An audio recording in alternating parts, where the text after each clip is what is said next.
week. Spoilers are free game at this point. Black Adam was a brand new 2022 comic book film directed by Jaume Collet-Serra, starring Dwayne Johnson, Pierce Brosnan, Aldis Hodge, Noah Centineo. And I was really interested in this movie. I'm a huge DC fan. I really love the character of Black Adam in the comics. This is Dwayne Johnson's passion project. He's been trying to get this made ever since 2008, back when he had hair. So, yeah, I've been following the production of this movie for a long time. So let's just go ahead and jump into this review, starting off with the good. And I honestly don't get a majority of the complaints with this movie. I actually really enjoyed this one. First of all, Dwayne Johnson is absolutely terrific as Black Adam.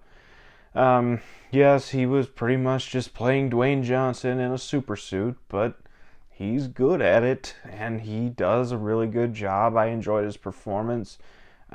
It's nothing Oscar worthy by any means, but he was a really good fit for this character, and I'm really excited to see where they go with this character later on down the road in the DCEU, especially after that mid-credit scene, which I will talk about. But I'm just really excited to see what Dwayne Johnson brings to the table with this character later on. And obviously you have Aldis Hodge as Hawkman, absolutely terrific. I've seen a lot of people compare him to Falcon from the MCU. I don't get those comparisons whatsoever, but I thought he did a great job. He's the leader of the Justice Society, and I really love the pissing match between him and Black Adam. Basically the entire movie, the rivalry they have, it's just really funny. A lot of their dialogue, and a lot of his dialogue with Atom Smasher as well, which I'll talk about Atom Smasher, but his dialogue with Atom Smasher is absolutely hilarious. Then you have Pierce Brosnan as Dr. Fate, and he's easily the best part about this movie. I love Pierce Brosnan. He's one of my favorite actors. He's my second favorite actor to portray James Bond behind Daniel Craig. He's just a great actor, and I really love the emotion that he brings to the character of Dr. Fate. And this is probably one of Pierce Brosnan's best performances. I'm not going to say it's his best, but it's definitely up there in terms of his career. He's just absolutely terrific in this movie. And I really want to see more Pierce Brosnan as Dr. Fate. I know it's kind of impossible the way they went with Dr. Fate. Again, it's been a week. Spoilers, a free game. Dr. Fate does die at the end of this movie, so I don't know how they bring Dr. Fate back. I just want to see Pierce Brosnan again as Dr. Fate, because he was just amazing in this movie. And then you have two other members of the JSA. First of all, you have Atom Smasher, played by Noah Centineo. He's the comedic relief of the team, and he was pretty funny, effectively. I really enjoyed his character. I thought he had some hilarious dialogue with Hawkman, how he's always accidentally knocking into Hawkman, and Hawkman just looks at him sternly. It's funny, and I really like the comedic relief and the special effects on Atom Smasher when he gets big. It's really, really good. Also, they had Henry Winkler as Atom Smasher's uncle, so that was a cool cameo. Why is Terrifier back there? I don't know. I just noticed that. Either way, yeah, Noah Centineo, great as Atom Smasher. Then you have Cyclone. I am blanking on the actress's name here, I'm sorry. But I really like Cyclone as well. She's probably the weakest of the JSA in terms of characterization and stuff she's given to do.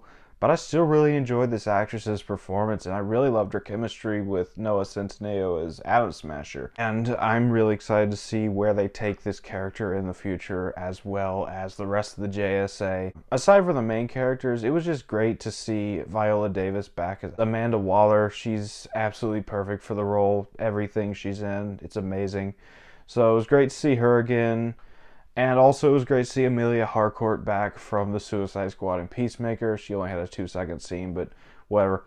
And while we're on the subject of characters, the mid-credit scene.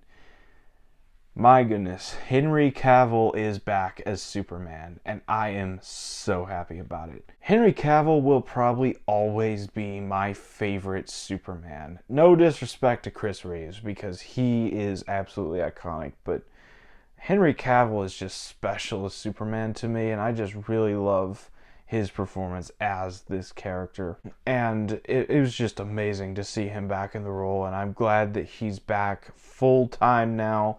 Henry Cavill even confirmed it on his Instagram that this is just the beginning of a new era for his Superman. I actually cheered in the theater seeing that post-credit scene. I knew it was coming, but I still cheered. It's just, the king is back. That's all I can say about it. And aside from the characters, I really like a lot of other things. The action is really great. Again, it's nothing groundbreaking, but I really enjoyed the action sequences in this movie.